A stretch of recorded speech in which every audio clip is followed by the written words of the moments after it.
What's up, guys? Welcome to SoCal Fishing Forecast for Thursday, August 13th. Here's the current look at our windy.com model for this coming weekend.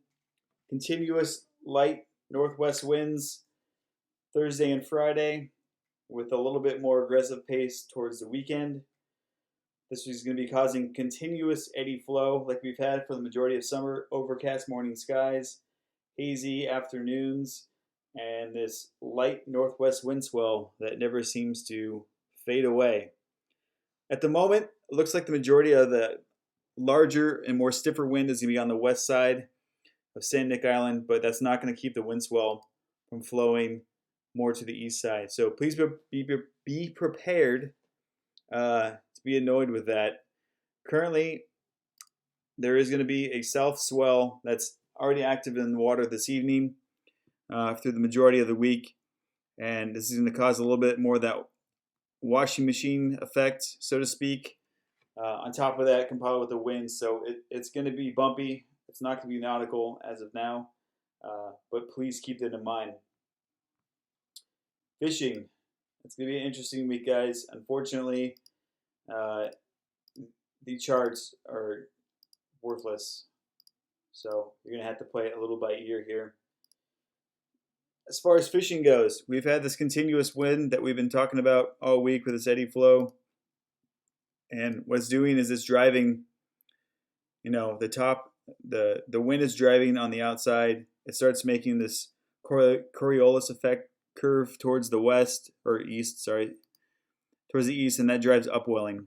So you can see cooler waters along the coastline from San Diego all the way to Long Beach for the most part.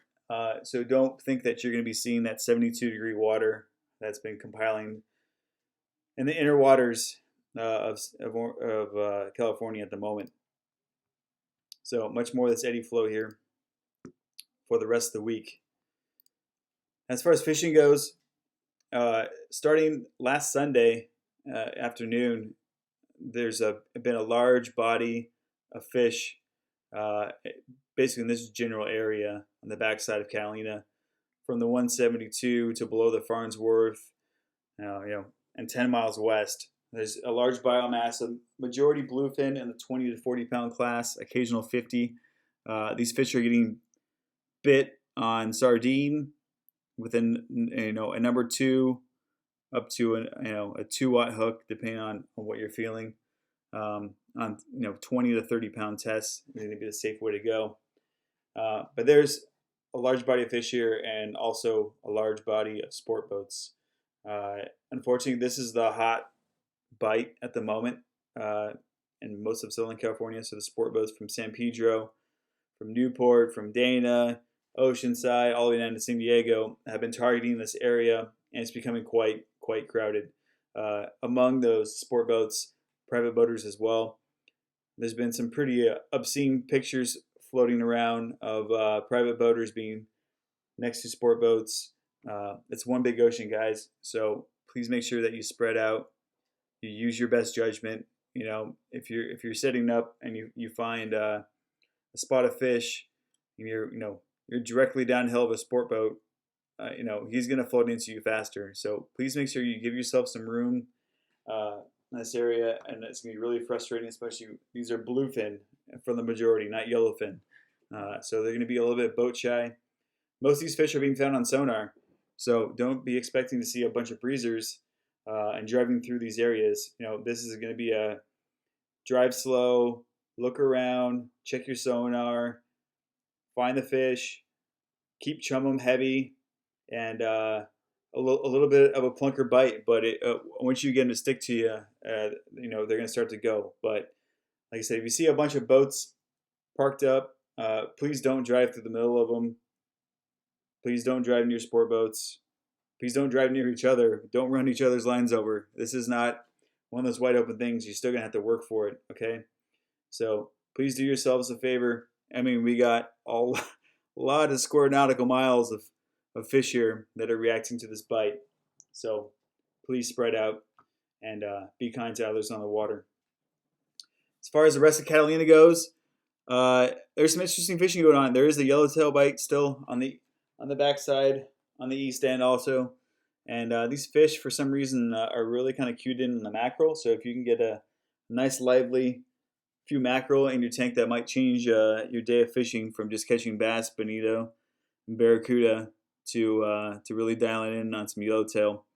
So they're there. You got to work for them regardless. The slide has had some tailing marlin as well as the 14 this week. So they are there.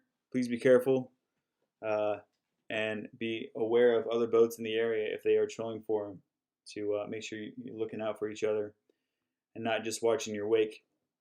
On top of that, if things don't get any crazier, swordfish season has kind of started to kick off here, a little bit on the down low. There's one caught on the east end earlier this week as well. So the guys, they're looking to target that. Time to get your gear ready, your baits ready, and get set up for that. If this nonsense is going on too wild, that would be a good option to try out here, especially on the east end this week. As far as the other banks, there's been spotted fish, not a mass density, but they do exist here. It is the ocean. There's been a spot of yellowfin and kelp-headed yellowtail for the majority of the southern portion of the ridge, from the 182 all the way down to 371 as well. They've been finding these mainly trolling. They haven't really had a whole lot of surface action, so be prepared to set up for those. Now, as far as coastal fishing, there's been some yellowtail showing up in La Jolla along the kelp line. A big bruiser was caught this week, 40-pounder, pretty nice local home guard fish. So they're there, but again, this is a do your homework thing. And these fish were also liking the mackerel. So spend some time, maybe jig a couple mackerel before you head out in the morning, and have a couple of those in your tank. It might change your day.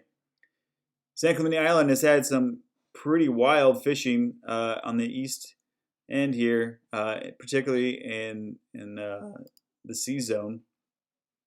Unfortunately, the island schedule has changed, and it looks extremely active for the entire weekend.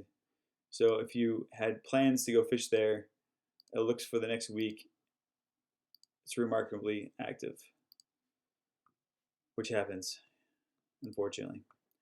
However, if for some reason that schedule does change,